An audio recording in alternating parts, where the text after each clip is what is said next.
L'émission s'achève, elle vient de retentir à travers la totalité des tuyaux du Léviathan. Tous ceux qui quittaient le tribunal se sont figés et ont écouté avec des sourires amusés la commentatrice et les deux champions du tonneau. Shinsu va rire en écoutant le coach cracher son insulte, puis il fait signe aux autres qu'il s'en va, mais personne ne le remarquera. On lui a proposé plusieurs missions, mais les deux qui l'intéressent le plus sont dans son domaine d'expertise. La première mission, c'est de trouver la forge et le forgeron qui ont fait la réplique de la pointe en or. Raylork est aussi sur le coup, mais Shinsu lui va plutôt s'intéresser au réseau parallèle. Sa deuxième mission est plus tendancieuse, essayer de prendre contact avec des guildes noires. C'est risqué mais c'est possible. Shinsu a beau être officiellement à la tête de la police et avoir participé à des combats pour la sécurité des passagers, il a été vu à de nombreux événements publics, mais il n'en demeure pas moins extrêmement discret, surtout quand il se tient à côté de personnes comme Ilyes, Ular ou Raylork. Pour l'occasion, il a conçu un fourreau afin de cacher son épée maudite. Elle est pour ainsi dire la seule chose qu'on remarque chez lui. En temps normal, il la laisse visible, et d'ailleurs, il va sentir les insultes de l'arme quand il va la ranger. Il retire aussi son cache-œil, et il va se concentrer sur sa pupille reptilienne et la changer pour qu'elle redevienne normale. Cette mutation très particulière lui vient de son séjour chez les orques dans le Grand Nord, et avec le temps, il a appris à mieux la gérer, même si c'est toujours très compliqué.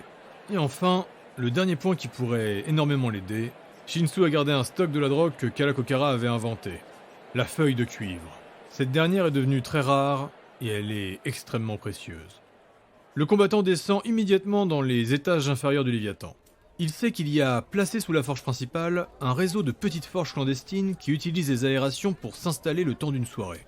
Dans un monde où la force surhumaine et la magie existent, il y a beaucoup plus de possibilités qu'il nous est possible d'envisager. Et la création de petites forges mobiles en fait partie. Shinsu n'a pas le flair de Ross, mais il connaît tellement l'odeur et le son de la forge qu'il mise quand même sur ses sens. L'après-midi de Odin's Dagger passera très vite, mais alors que la soirée approche, il entend le tintement d'un marteau qu'on frappe sur du métal. Je dis que c'est la fin d'après-midi, mais Shinsu est incapable de voir quelle heure il est. Dans cette partie du Léviathan, il n'y a aucun accès vers l'extérieur. Et comme toujours à ces étages, les murs changent de place inlassablement. L'activité bat son plein et Shinsu croise même deux nobles qui descendaient profiter de l'ambiance et de la débauche du coin. Après plusieurs virages, il arrive enfin sur la forge mobile. Et il y découvre deux familles qui s'y affairent. Il y a une famille naine et une famille kobold. Il va les observer travailler. Ils sont pressés mais très organisés. Et c'est particulier pour Shinsu de voir des gens travailler en famille. Le fils qui aide la mère, le père qui travaille avec sa fille. La chaleur de la forge le réchauffe. Et au final, ces gens ne font que réparer des objets et retravailler des armes. Nombreux sont les habitants à faire la queue. On se bouscule et ils s'affairent autour du feu. Shinsu va rester un moment à les observer, et sans prévenir, ils vont se mettre à tout ranger. C'est le moment qu'il choisit pour les questionner. Mais aucune des deux familles n'aura entendu parler de cette fameuse pointe en or. Et c'est la mère de la famille naine qui aura le dernier mot. Ici, voir de l'or, c'est rare. Je pense que vous devriez interroger ceux d'en haut. Encore faut-il qu'ils vous laissent passer. Au final, il est déjà bien tard lorsqu'il quitte les forgerons. Et alors qu'il passe plusieurs couloirs, une viking sort d'un bar et vomit devant lui. Shinsu s'écarte, mais au moment où il fait son pas de côté, il sent sa bourse s'alléger. D'un geste expérimenté, il attrape le bras du kobold derrière lui, et avec un mouvement des hanches, il le projette à terre. Rapidement, les gens s'écartent. La viking qui venait de vomir s'est enfuie très rapidement pour une ivrogne, mais Shinsu reste concentré sur le kobold au sol. Le roublard se relève et fait mine de s'échapper lui aussi, mais le Frostaf l'attrape fermement. Et il se dit qu'il va utiliser une nouvelle technique. Écoute, j'ai moyen de te rendre riche. Et Shinsu lui montre un sachet de feuilles de cuivre. Je veux que tu me présentes tes contacts. Tous tes contacts. La soirée commencera lentement, mais le kobold va vite voir les bénéfices et être de plus en plus serviable. Ce dernier était très pauvre en monnaie, mais riche en amis. Et Shinsu va pouvoir rencontrer beaucoup de monde que vous pourriez qualifier de peu fréquentable. Et avec la feuille de cuivre, il sera toujours le bienvenu. Lorsque la journée de Source Dagger commence, le jeudi, Shinsu n'a pas dormi de la nuit. Il a enchaîné les rencontres, il est passé de bar en bar, on l'a fait rentrer dans des couloirs secrets, et il a déjà vu plusieurs salles cachées qui sont richement décorées. Le kobold avec qui il a commencé n'est plus dans les parages, c'est maintenant une Frostalf qui lui montre des clients. La journée s'enchaîne, et Shinsu se fait très rapidement connaître. Il ne donnera cependant jamais son nom, et il ne parlera pour ainsi dire qu'avec des grognements. Shinsu ne sait pas mentir, mais l'avantage dans ce milieu, c'est que tout le monde se méfie de tout le monde. Et avec ce que dégage Shinsu, on n'a pas envie de l'attaquer, et on se dit qu'il est bien loin d'être un policier. De contact en contact, Shinsu sent qu'il monte dans la hiérarchie. Mais il y a un problème, il arrive au bout de sa réserve de drogue. Il sait cependant qu'il lui en reste un peu chez lui, et donc durant le milieu d'après-midi de Source Dagger, il va remonter. Et malgré le manque de temps, il faudra aussi qu'il pense à aller se coucher. Shinsu va faire plusieurs détours pour être certain qu'il n'est pas suivi. Et une fois qu'il aura pris rapidement plusieurs couloirs, il va remonter encapuchonné en direction des étages supérieurs. Il sera quand même arrêté à plusieurs reprises, mais les gardes vont promptement s'écarter quand il leur montrera le badge clé. Il prend une dernière précaution en arrivant à son appartement, puis il rentre. Tina? Tang? Vous êtes là? Kim se relève, le petit cerf blanc s'approche doucement. Dans la salle de bain, il entend un ricanement. Shinsu évite Kim et ses bois imposants, puis se dirige intrigué vers la deuxième salle. Et il y voit une image singulière. Tina et Taeng sont en train de brosser les poils de Rook. Le loup massif de Kala est devenu bien maigre, mais grâce aux soins de sa petite sœur, il a repris conscience. Le gros loup est pour ainsi dire complètement abattu, et ses yeux se relèvent sur le guerrier. Les deux combattants qu'ils sont échangent un regard plein de compassion. Puis Taeng tourne son attention vers son frère. Il a repris du poil de la bête. C'est pas en le brossant qu'il ira mieux. Tu as d'autres idées? Oui, mais pas aujourd'hui. La petite Tina parle sans la regarder pendant qu'elle continue de le brosser. Je vais réessayer de magiquement le gaver. Il doit être plus fort si tu veux l'emmener combattre. Taeng s'étonne de cette phrase, mais Shinsu enchaîne. Je pense pas revenir avant la fin de la semaine. Je vais rester dans l'ancien labo de Kala. Si les autres me cherchent, même si j'en doute, il faudra leur dire cela. Et vous ne le dites que aux pires étoilés. Personne d'autre. Et encore une fois, que s'ils vous le demandent. Taeng valide d'un hochement de tête. Shinsu récupère son dernier stock de drogue sous le lit, et alors qu'il s'apprête à partir et qu'il se tient devant la porte, il peut sentir qu'une vie s'arrête devant chez eux.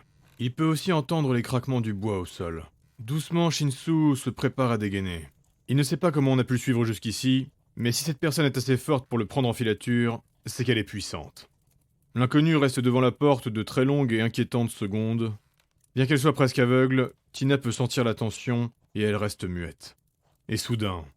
Je m'appelle Yaka, et toi c'est Tina. J'aime trop le son de ta voix, t'es belle et sympa. Je voudrais t'inviter à prendre un dîner. Juste toi et moi, juste toi et moi. La porte de la chambre s'ouvre. Yaka, le petit kobold aux habits chatoyants, a un genou au sol et il tend la main devant lui, une fleur entre les doigts. Mais ce n'est pas Tina qui ouvre la porte. C'est Shinsu. Yaka reste un long moment interdit. Le guerrier le dévisage impassible. Sans un mot, le petit se relève. Shinsu tend le bras et attrape la fleur. Yaka est bouche bée. Dégage. Et ainsi Yaka s'en est allé. En partant, Shinsu donne la fleur à Tina. La petite a un sourire gêné quand elle sent la rose parfumée. Puis Shinsu va les laisser pour aller dormir dans le laboratoire. Il transporte avec lui le dernier stock de drogue, et au regard de la quantité, il sait qu'en très peu de temps, il va le dilapider. Mais nombreuses seront les portes qu'il va pouvoir ouvrir avec ça. Le matin de Friadarer, le vendredi, Shinsu reprend sa balade et ses rencontres obscures. Et il va pour ainsi dire aller trop loin. En effet, il constate que les drogues s'épuisent bien vite, et alors qu'il terminait de vendre à l'un des membres d'une guilde noire qui s'appelle paradoxalement la Vague Blanche, il remarque que son interlocuteur a peur. Dans le bar où il se trouve actuellement, quelque chose le dérange. C'est quoi le problème ici? Je reste pas là. Dans la salle au fond, il y a des gars dangereux. T'approches pas de ce groupe. J'en connais qui ont essayé et depuis, on les a jamais revus. Pensif, Shinsu termine sa vente. Et alors que son acheteur s'attendait à ce qu'il parte avec lui, Shinsu, toujours fixant le fond de la salle... Tu peux te barrer. Moi je reste ici. Le guerrier demande un autre verre, et il reste pour surveiller. En seulement 10 minutes, il va perdre patience, il se lève pour s'approcher, mais un visage va l'en dissuader. Il ne sait pas qui c'est, mais il le reconnaît. Un Valkyne bien habillé. Shinsu l'a déjà croisé. C'est un riche des étages supérieurs. L'homme est accompagné, il entre, et Shinsu se rassoit. D'autres personnes vont progressivement rentrer et sortir, et Shinsu va rester plus d'1 heure dans ce bar. Le vin ici est ignoble, mais il veut comprendre ce qu'il trafique. Il a réussi à apercevoir à un moment des documents magiques scellés, des contrats d'importance. Il a remarqué aussi que certains étaient entrés mais jamais ressortis. Shinsu commençait à trembler d'impatience, il se disait qu'il avait attendu assez longtemps, mais quelque chose de particulier va arriver. La porte d'entrée du bar explose. 2 vikings sont projetés à travers.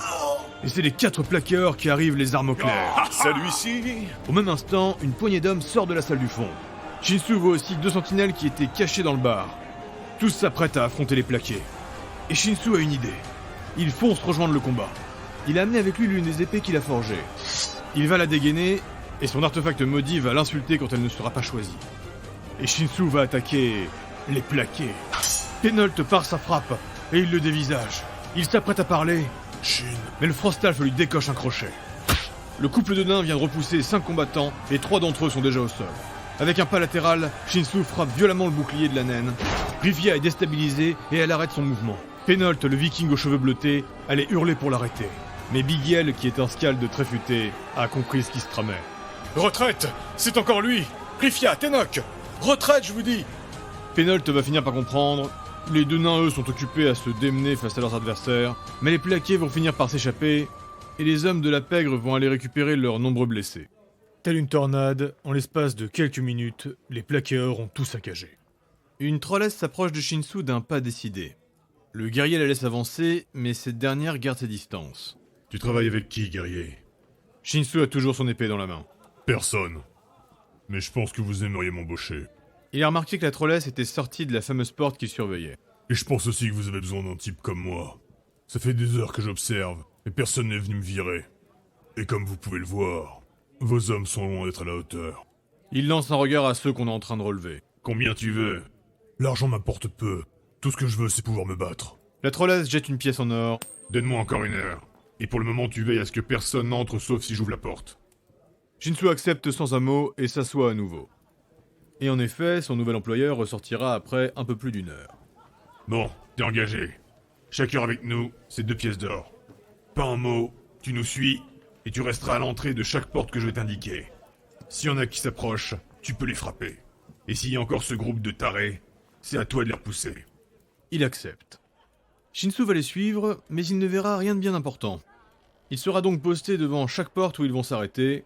Il va noter mentalement tous les allers-retours, quelques visages encagoulés, mais personne n'osera lui parler. Il sait très bien que dans cet univers, tout le monde est suspicieux, et il est bien trop tôt pour qu'on le fasse rentrer. Shinsu est d'ailleurs certain que plusieurs des hommes de cette trollesse sont en train de chercher qui il est. Mais en 2 jours, il pense pouvoir essayer de trouver un juste milieu pour s'infiltrer suffisamment, et ensuite rentrer dans le tas au meilleur moment. De toute façon, il se connaît. Il n'aura jamais la patience pour tenir plus longtemps. Mais le guerrier ressent un terrible malaise. Notamment lorsqu'il voit passer une personne le visage tuméfié, escortée par des gardes de la trollesse. Ces gens sont en train de faire quelque chose de très grave. Les lieux qui protègent changent régulièrement, et parfois le groupe s'arrête pendant plusieurs heures au même endroit. Il constate avec facilité que la trollesse et ses hommes n'empruntent pas les chemins qu'ils prennent habituellement, sûrement pour ne pas tout révéler au nouvel employé. La journée de Friar Dagger va passer assez vite, et ils vont continuer à travailler toute la nuit. Je dois vous l'avouer, chers auditeurs, je n'ai que très peu de souvenirs de ce qui s'est passé. Mais je sais que c'était toujours très dérangeant. Seul Shinsu dans le groupe aurait pu voir ce qu'il a vu sans réagir. Et au regard de sa patience, je suis encore étonné qu'il n'ait rien fait. Mais pour le peu qu'il voyait, il savait qu'il y avait pire. Et il voulait en voir un maximum et attendre le dernier moment pour agir. Le matin de Laogar Dagger, le samedi, Shinsu se réveille après une micro-sieste. Il est encore devant l'une des portes que la trollesse et ses hommes ont pris 3 heures plus tôt. Et en les voyant sortir, il comprend au final que c'était juste une planque pour qu'il puisse dormir. Il est fatigué, éreinté, et c'est dans ces conditions qu'il peut entendre son arme murmurer. Quand la dévoreuse parle, c'est rarement avec lui. C'est un peu comme si elle pensait à voix haute et qu'elle cherchait à le manipuler. Et il sait que malgré sa force mentale, il est tout doucement influencé. Avant même de trouver cette épée, depuis qu'il a vu tout son ancien groupe se faire tuer, depuis qu'il a été capturé chez les orques, Shinsu a complètement changé. Et quand il a affronté et oxy l'ancien porteur de l'épée, dès son premier contact avec elle, il a senti que plus rien ne serait jamais pareil. Elle le rend plus fort, mais elle pourrait aussi causer sa perte. Et il a conscience de cette ambivalence. Il sait qu'il est devenu dépendant de son épée et qu'elle le change profondément. Mais Shinsu Tensei recherche la puissance, et il fera tout pour la maîtriser. Toute la journée de Laogar Dagger, il ne fera qu'entendre des sons étouffés, des cris, des gens torturés. Et il va voir plusieurs personnes entrer et sortir en cagoulé. Il n'y a pas de schéma, mais il y a à peu près une dizaine de personnes qui entrent et qui sortent par heure. Malgré le fait qu'à chaque fois il essaye d'écouter, il n'a pu entendre aucun nom. Et quand il est parfois rejoint par un autre garde, ce dernier ne parle jamais.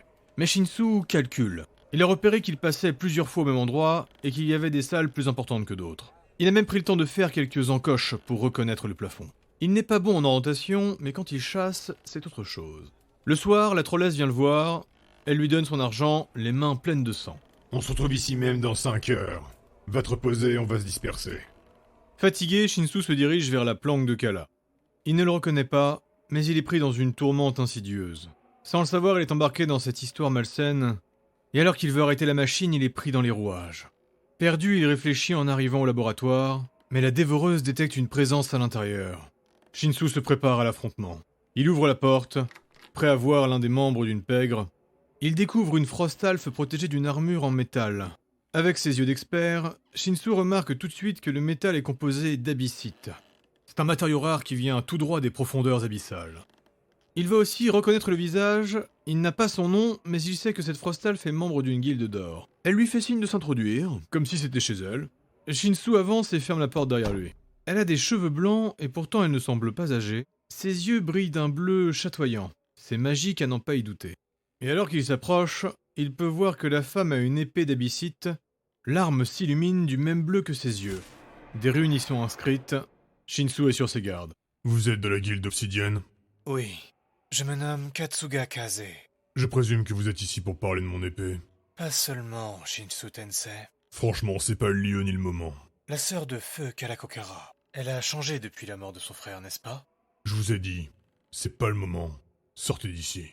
L'ombre du démon qui a surgi pendant la bataille navale. Nous sommes maintenant certains qu'elle en est le réceptacle. Je vous ai dit de sortir. Nous pourrions courir un terrible danger. Shinsu lâche l'épée qu'il a forgée et prend la dévoreuse. Elle pourra le contenir. C'est ce qu'elle fait depuis des années avec Kala. Il contenait depuis toujours le même démon, mais en plusieurs morceaux. Ils ont été maudits par la même entité. Une fois que j'en aurai terminé ici, je viendrai vous trouver. Mais pour l'instant, déguerpissez. Katsuga Kaze regarde de haut en bas le guerrier, il est immobile et très énervé. Elle s'arrête un moment sur son épée. Cette lame, vous êtes une menace pour les gens qui voyagent avec vous, Shinsu. C'est pour ça que je suis seul. Vous ne l'êtes pas. Votre groupe... Si vous partez pas maintenant, je vais devenir une menace pour vous aussi. Elle était debout au milieu de la pièce. Elle avance maintenant vers lui. Elle passe très proche, comme pour le défier. Elle ouvre la porte. Elle le regarde dans les yeux alors qu'ils peuvent presque se toucher. Il est fatigué, mais elle décèle aussi une lassitude dans son regard, voire de la tristesse. La journée de Sunu Dagger, le dimanche, ressemblera beaucoup à celle de Laogar Dagger. Et je dois le répéter, mais Shinsu a fait preuve d'une patience sans précédent. Après, il faut reconnaître qu'il était tremblant. Plus que soupe au lait, il a frappé beaucoup de personnes qui s'approchaient trop près de lui. Mais au moins l'avantage, c'est que les planques étaient toujours bien gardées. Je vous passe encore les détails de cette journée qui était tout aussi terrible et tout aussi monotone que la dernière. Shinsu a vu des choses que beaucoup n'auraient jamais pu supporter. Et quand Sunu Dagger touche à sa fin, quand il arrive au bout de sa semaine de police, Shinsu vérifie l'heure. Il surveille l'entrée d'une chambre. Mais ce qu'il entend derrière la porte lui semble lointain. Cette porte n'est qu'une façade. Et depuis qu'il est avec eux, cela fait déjà 4 fois qu'ils sont venus ici. Il a noté ce lieu comme étant l'un des plus importants. Il entend à nouveau un cri. Il est strident. Un kobold. Ou une enfant. La tourmente de Shinsu est à son paroxysme. C'est maintenant. Il fracasse la porte à coups d'épaule. Une fois dans la petite chambre, il voit qu'il n'y a personne. Mais avec le son des hurlements, il comprend. Il soulève le tapis. Et d'un violent coup de pied, il explose la trappe qui était en dessous. Et il se jette à l'intérieur. Il fait sombre et ses yeux s'adaptent à la luminosité. Mais la trollesse est déjà en train de ricaner. Je t'avoue que je commençais à te croire. Mais j'ai bien fait de ne pas te donner ma confiance. Sache que depuis 2 jours, j'attendais ton faux pas. Tu es encerclé par des combattants entraînés et expérimentés. Tuer les rats, c'est une passion pour moi. Et je ne regrette pas l'investissement. Tu es de loin le plus gros que j'ai attrapé. La dévoreuse tremble à l'intérieur de son fourreau. Maintenant, il va falloir me dire pour qui tu travailles. Les capitaines? Les affranchis? Une guilde d'or? Parle, et ta mort sera rapide. Il l'écoute parler sans répondre, et il observe les guerriers qui l'encerclent doucement. Ils sont plus d'une dizaine, et en effet certains ont l'air puissants. Mais quelque chose d'autre attire son attention. Dans le fond, il voit des Midgardiens menottés et bâillonnés. Un vieux Valkyne, une jeune kobold, un troll, une viking. Il y a même des chaînes vides qui attendent d'autres victimes. Shinsu descend doucement la main à la ceinture, et cette fois-ci il ne prendra pas l'épée qu'il a forgée, mais il empoigne la garde de la dévoreuse. Son œil gauche redevient rectilien. Il n'a pas d'expression sur le visage. Il est résigné. Il va tous les tuer. Il s'en doutait. Il ne voulait pas y croire. Mais cette guilde met les gens en esclavage. C'est une infamie terrible pour le peuple de Midgard. Un premier adversaire s'approche de lui, et Shinsu lui coupe le bras. Avec le sang de sa première victime, la dévoreuse se nourrit et se change en une arme plus effilée et plus rapide. Dans un même mouvement, Shinsu fait une retournée et lui tranche la tête. Et les autres combattants se précipitent sur lui. Shinsu va esquiver, parer, prendre les coups et se faire trancher. Il va se battre seul contre tous. Car au final, il est seul. Dans les ténèbres, il peut voir toutes les horreurs de ce monde. Mais depuis les ombres, il va les détruire. Il va annihiler cette peste de l'intérieur. Il est le guerrier maudit. Et il va endurer. Seul. Il se prend un coup de hache, tue la pointe d'une lance. Il se retourne en faisant une vrille. Il démembre, il tue. Le sang gicle et le recouvre. La dévoreuse exulte. Elle rit alors qu'elle prend la vie. Shinsu est pris dans son élan, mais il ne veut pas rentrer dans son jeu. Il reste concentré. Il pourfend, il balaye, il se déplace. Et quand il achève le dernier mouvement de sa danse mortelle, il n'y a plus d'assaillants. Il les a tous tués, même la trollesse qu'il aurait dû garder. Mais il n'en a cure. Il entend des bruits autour de lui. Quelqu'un tombe dans la salle. C'est Ross. Le voir être là pour lui, puis entendre son discours, cela va beaucoup toucher Shinsu. Et alors qu'il se remet tout juste de cet étrange sentiment, alors qu'il se retourne pour libérer les prisonniers terrifiés, il entend que des hommes en armure accourent. Il se prépare à la contre-attaque. Ross, lui, continue de détacher les prisonniers. Et le guerrier maudit voit alors Ular et Elias atterrir à leur niveau. La Valkyrie accourt jusqu'à lui. Shinsu, ça va? Ular se précipite pour l'examiner. Il se laisse faire. Il ne répond pas à Elias. Il se retient de pleurer. Il a beau essayer de le nier, mais Shinsu Tensei n'est plus seul désormais.